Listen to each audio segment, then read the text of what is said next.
Hello all, and welcome to 15 Good Minutes. Today we're going to be talking about how to conduct research over the internet. Now this is especially important today as many students in K-12 as well as university will be conducting distance learning because of the COVID outbreak. However, this is evergreen. This is something that you'll be able to use throughout your academic career, whether it's today, 5, 10 years from now. So let's take a look.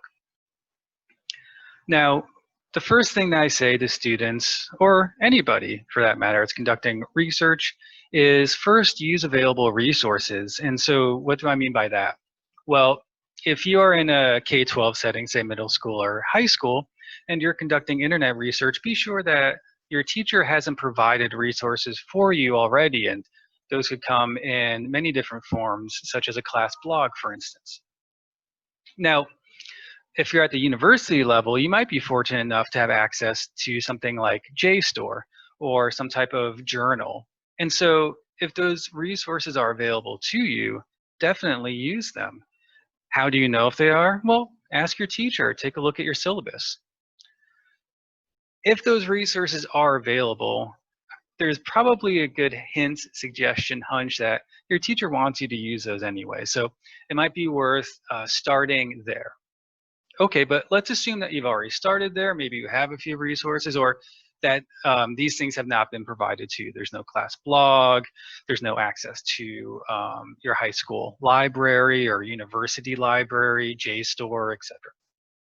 Okay, so if you're going out into the wilderness of the internet, it's good to have some type of checklist with you.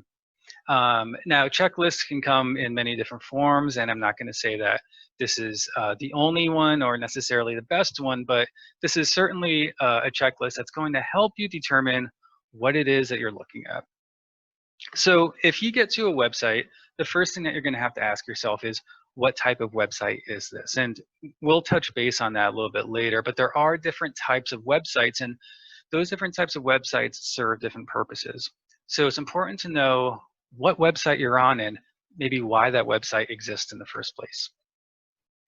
Secondly, who's the author? You should be able to tell who wrote this, and if you can't, that's probably not a good sign.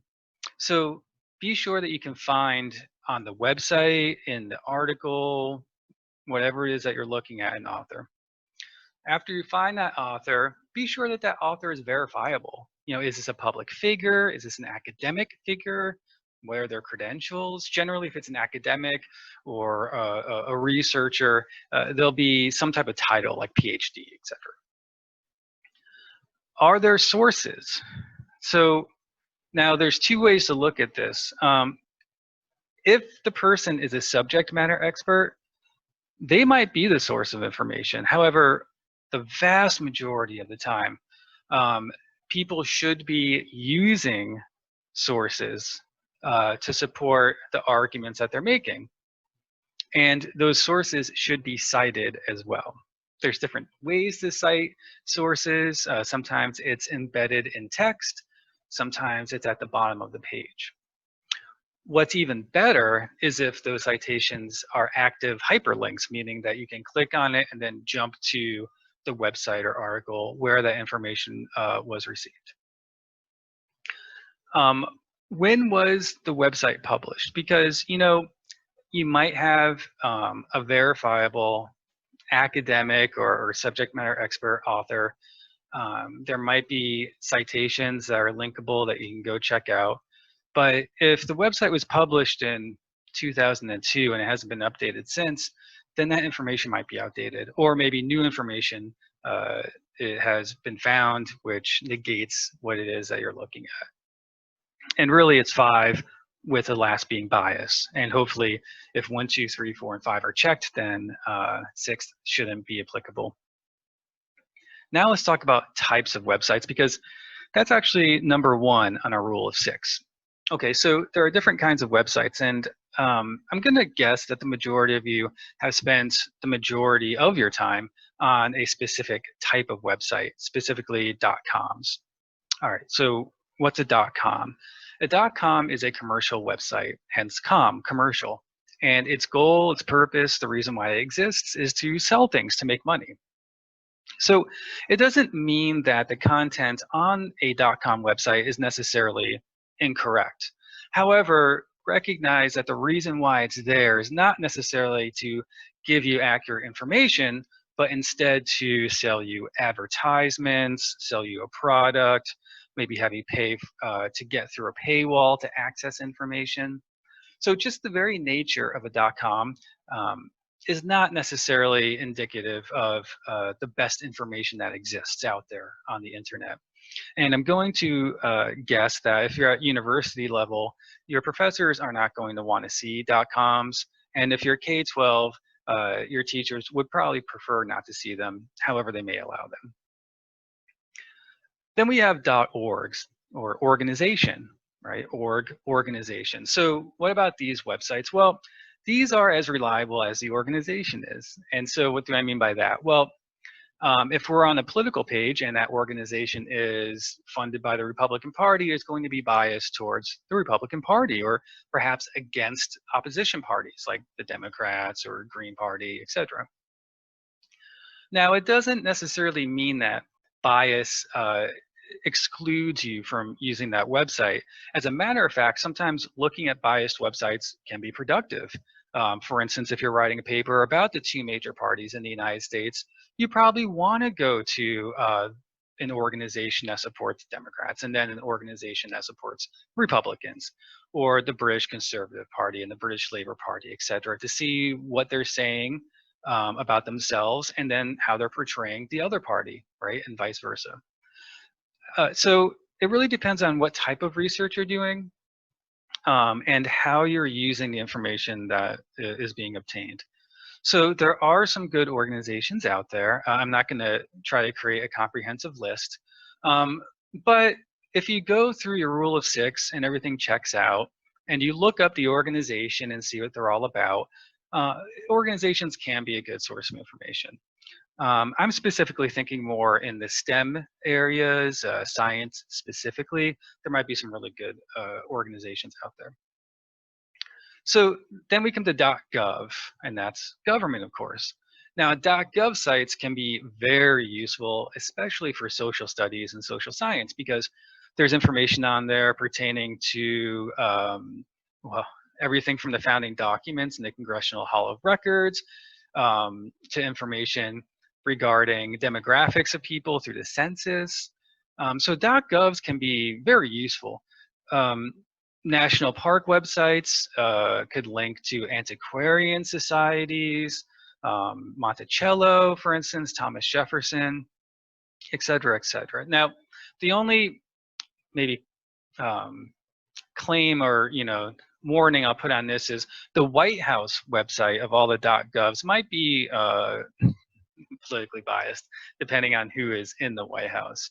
However, even the White House website has some good information. So despite what you might think, and someone says .gov and you say, oh, the government, right? Well, no, actually the government can be an excellent source of information. Again, census information, the Congressional Hall of Records, looking at statements that Congress people have made, minutes, notes, things like that. You can see original images of the Declaration of Independence, the Constitution. So .govs are great, especially for social studies, but I could see maybe sociology and some other humanities as being applicable as well. And then we come to .edu, and quite honestly, .edu, if you just stuck to that, you would be perfect, you would be fine. So I would work in the reverse order of how I discussed. If we're gonna make a hierarchy of this, what's the best sources? .edu is number 1. .gov is probably number 2, depending on what we're doing. For social sciences, social studies, probably. .org is number 3, and of course the caveat to that might be if we're doing STEM and there's some type of organization that you're looking at for scientific or technological resources. And then lastly, .com, and really .com should only be used if you just can't find information anywhere else. And I would even put the caveat in that if you're unable to find resources using the other websites, express that to your teacher or your professor or a classmate, because if you're being assigned a topic and you can't find information in the .edu, for instance, perhaps, well, I don't know, maybe we're going about the topic the wrong way. So Why is .edu number one? Well, it's an education website, right? And what we're doing is educational work, academic work. So that makes sense. There are some things that we need to look at, though. You still need to go through your rule of 6. And even with a .edu, there's a few caveats. So, all right, number one, be sure that we're looking at an education website that meets or is above the level that you're currently at. What do I mean by that? So if you're in 5th grade, if you're in 8th grade, if you're in high school and you're looking at Yale University, you're good to go, right? You're perfect. However, if you are in high school and you're looking at a middle school resource, well, that's a bit below the content that you should probably be looking at. It's probably a little too simplified for you, and you should be aiming high.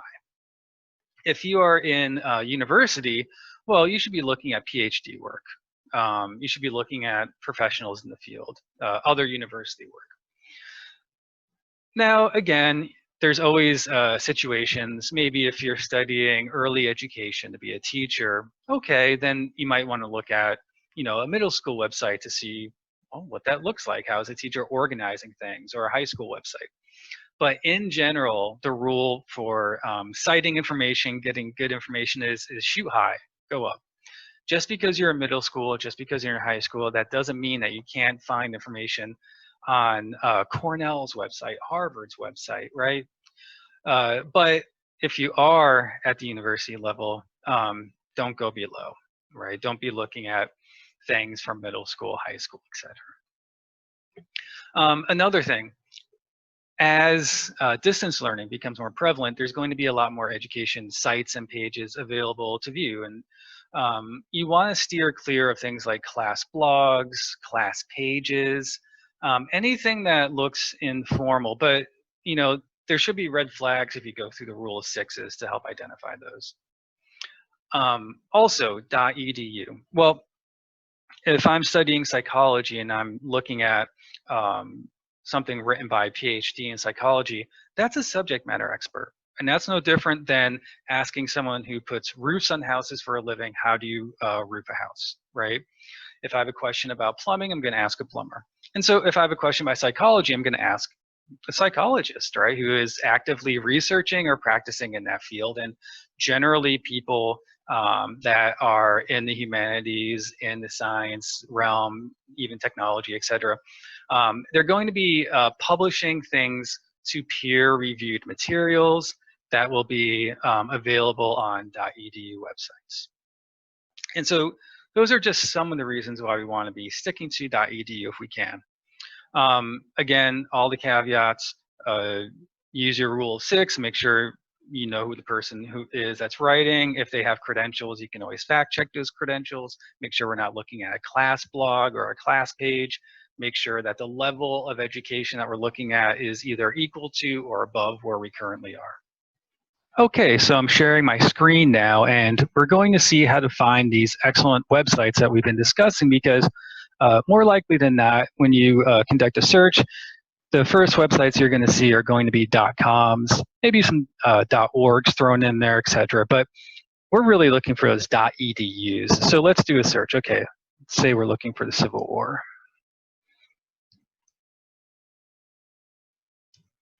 And this is kind of general. I mean, there have been many civil wars. There are history in different countries, but let's just go ahead and take a look. Well, you can see right here, first we have Wikipedia. Wikipedia is not a great source. There is going to be another video that discusses how to use Wikipedia correctly, but you never want to cite Wikipedia itself because it's an open source website, meaning that folks can go in and change information without it necessarily being fact checked. And then we have some .com websites, which is not what we're looking for. So there's an easy way to do this, and then there's a longer way to do it. So first, let's go ahead and look at maybe the longer way. I'm using Google. I'm not endorsing Google as a web browser. You can use whatever web browser you choose.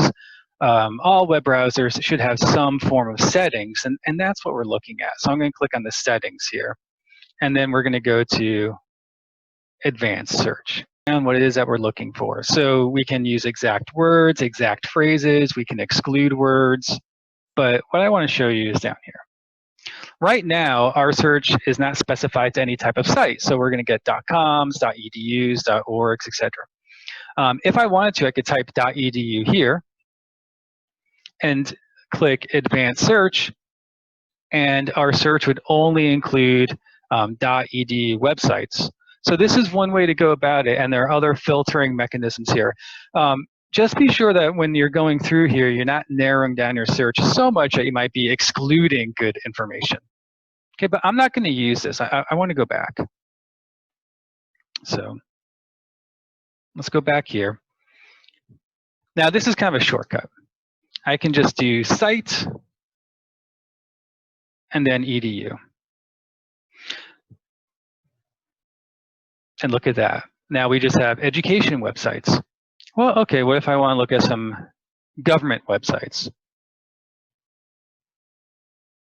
There you go.